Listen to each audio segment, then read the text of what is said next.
السلام علیکم۔ Be with me 306 میں خوش آمدید۔ عباد نے چند قدم کے فاصلے سے آواز دی، عاصم عاصم تم ٹھیک ہو نا؟ میں ٹھیک ہوں، اس نے جواب دیتے ہوئے کہا تمہیں وہیں رہنا چاہیے تھا۔ عباد نے آگے بڑھ کر پوچھا کیا ہوا، یہ گھوڑے کس کے ہیں اور یہ نوجوان کون ہے؟ عاصم نے جھک کر اپنی کمان اٹھاتے ہوئے کہا مجھے معلوم نہیں، آؤ چلیں۔ عمیر نے دردناک لہجے میں کہا عاصم تم اگر چاہو تو مجھ سے انتقام لے سکتے ہو، میں ان یہودیوں کی بجائے تمہارے ہاتھوں قتل ہونا بہتر سمجھتا ہوں۔ عاصم کچھ کہے بغیر وہاں سے چل دیا اور عباد ایک ثانیہ توقف کے بعد اس کے پیچھے ہو لیا۔ عمیر اٹھ کر چلایا عاصم ٹھہرو، مجھے اپنے ساتھ لے چلو، یہاں رات کے وقت بھیڑیے مجھے نہیں چھوڑیں گے، مجھے اپنے ہاتھوں سے قتل کر دو۔ عاصم عاصم وہ لڑکھڑاتا ہوا آگے بڑھا لیکن چند قدم چلنے کے بعد منہ کے بل گر پڑا۔ عاصم رک گیا، اس نے عباد کی طرف دیکھا اور کہا عباد یہ عمیر ہے، عدی کا بیٹا، اور میں اسے ایک مظلوم بے بس انسان سمجھ کر پناہ دے چکا ہوں۔ اب میں اس پر ہاتھ نہیں اٹھا سکتا، لیکن اس کی مدد کرنا بھی میرے بس کی بات نہیں۔ میں صرف یہ جاننا چاہتا ہوں کہ اسے مارنے والے کون تھے۔ تم جانوروں کو لے آؤ، میں یہاں تمہارا انتظار کروں گا۔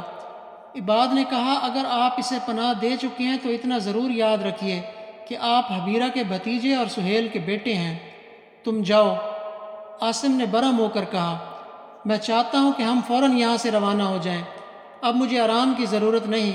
عباد چلا گیا اور عاصم واپس آ کر عمیر کے پاس کھڑا ہو گیا۔ عمیر منہ کے بل لیٹا ہوا تھا۔ عاصم نے قدر توقف کے بعد اسے آواز دی عمیر عمیر عمیر نے کوئی جواب نہ دیا۔ عاصم جھک کر اس کی نبض ٹٹولنے لگا، وہ زندہ تھا۔ عاصم نے اسے اٹھایا اور الاؤ کے قریب لٹا دیا۔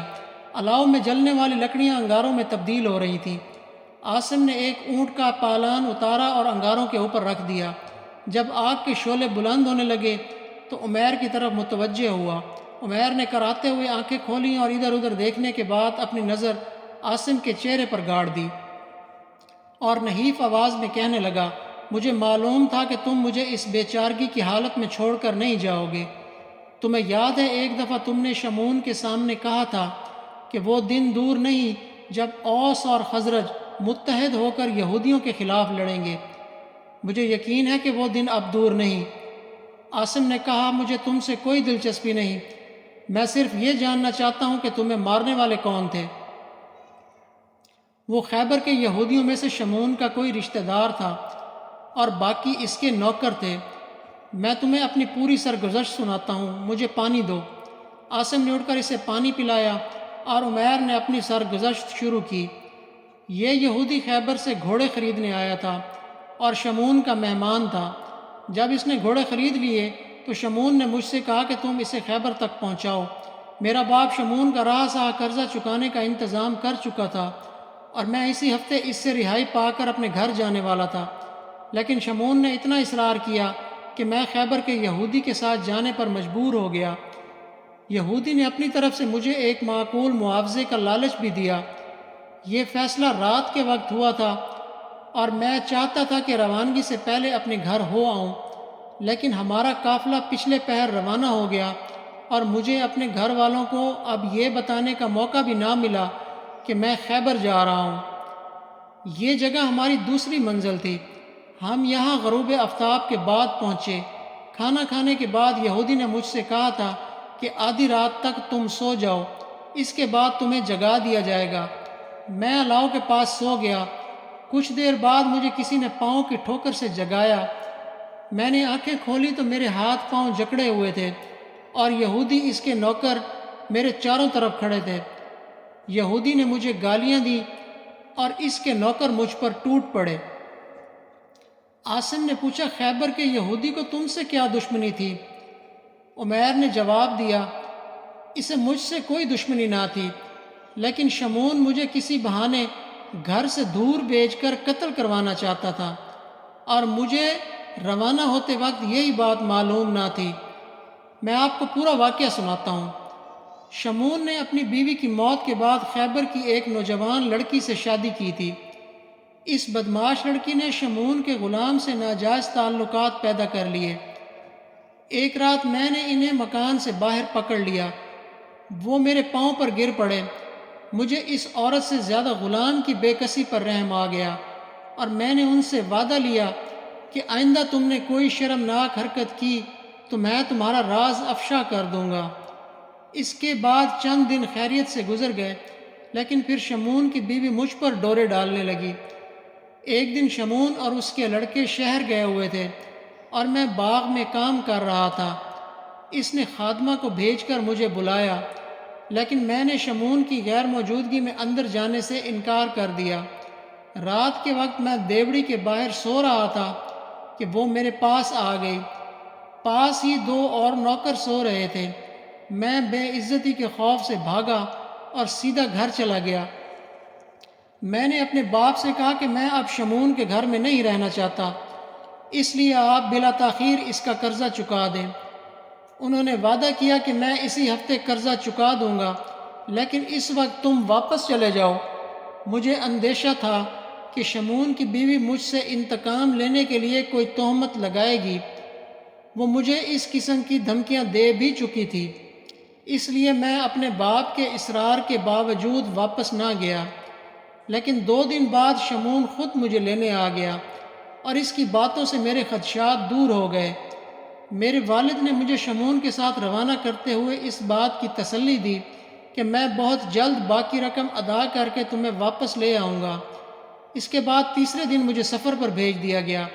اس جگہ جب ان لوگوں نے مجھے گالیاں دینا شروع کی تو میں سمجھ گیا کہ اس قدر اصرار کے ساتھ مجھے ان کے ہمراہ بھیجنے سے شمعون کا اصل مقصد کیا تھا۔ یہودی نے کہا کہ میں نے اس شخص کی عزت پر ہاتھ ڈالا ہے جس نے مجھے اپنے بچوں کی طرح پالا ہے۔ یہودی نے اپنے نوکروں کو حکم دیا تھا کہ مجھے قتل کر کے راستے سے کسی دور جگہ دفن کر دیں۔ ان حالات میں کون کہہ سکتا تھا کہ تم میری جان بچانے کو یہاں پہنچ جاؤ گے؟ یہودیوں نے کہا تھا کہ منات و عزا جھوٹے ہیں اور منات و عزا نے تمہیں میری مدد کے لیے بھیج دیا ہے۔ عاصم مجھ سے وعدہ کرو کہ تم مجھے یہاں مرنے کے لیے چھوڑ کر نہیں جاؤ گے۔ عاصم نے کوئی جواب نہ دیا اور عمیر نے مایوسی کی حالت میں آنکھیں بند کر لیں۔ کچھ دیر خاموشی طاری رہی۔ بالآخر عمیر نے آنکھیں کھولتے ہوئے کہا، شمعون کو یقین ہو گیا ہوگا کہ میں مر چکا ہوں، اور مجھے معلوم نہیں کہ میرے اچانک غائب ہو جانے کے متعلق وہ کس قسم کے قصے مشہور کرے گا۔ وہ مجھ پر کوئی ایسا الزام لگائے گا کہ میرے قبیلے کے لوگ مجھ پر لعنت بھیجیں گے۔ مجھے یہاں چھوڑ کر نہ جاؤ، اپنے ہاتھوں سے میرا کام تمام کر دو اور میری لاش کو کسی ایسی جگہ چھپا دو کہ کسی کو سراغ نہ مل سکے۔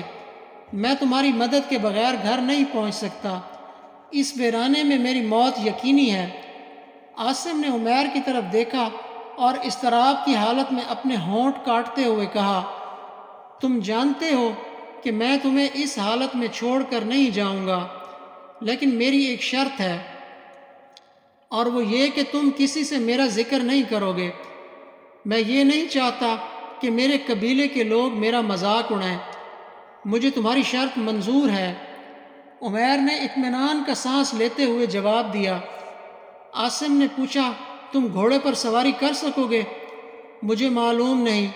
عمیر نے اٹھ کر بیٹھتے ہوئے کہا، میرا سر پھٹ رہا ہے، میرا جسم سن ہو رہا ہے، لیکن میں کوشش کروں گا۔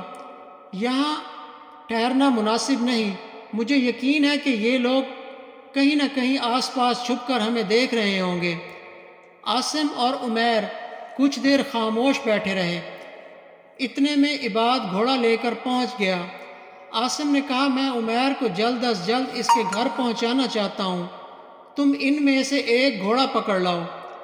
ٹھہریے، میرا گھوڑا شاید یہی ہو، میں اسی پر سواری کروں گا۔ عمیر یہ کہہ کر اٹھا، 2 ہاتھوں سے اپنا سر دبائے لڑکھڑاتا ہوا جھاڑیوں سے بندھے ہوئے گھوڑے کی طرف بڑھا۔ عباد نے عاصم سے پوچھا، آپ یہ باقی گھوڑے اور اونٹ یہیں چھوڑ جائیں گے؟ عاصم نے جواب دیا، نہیں، یہ غنیمت کا مال ہے، ان کی رسیاں کھول دو، یہ خود بخود ہمارے پیچھے بھاگیں گے۔ لیکن اگر کوئی جانور پیچھے رہ جائے تو تمہیں اس کی فکر نہیں کرنا چاہیے۔ ہمیں صبح تک ایک منزل ضرور طے کر لینی چاہیے۔ جب دھوپ تیز ہو جائے گی تو ہم کسی جگہ چند گھڑی سستا لیں گے۔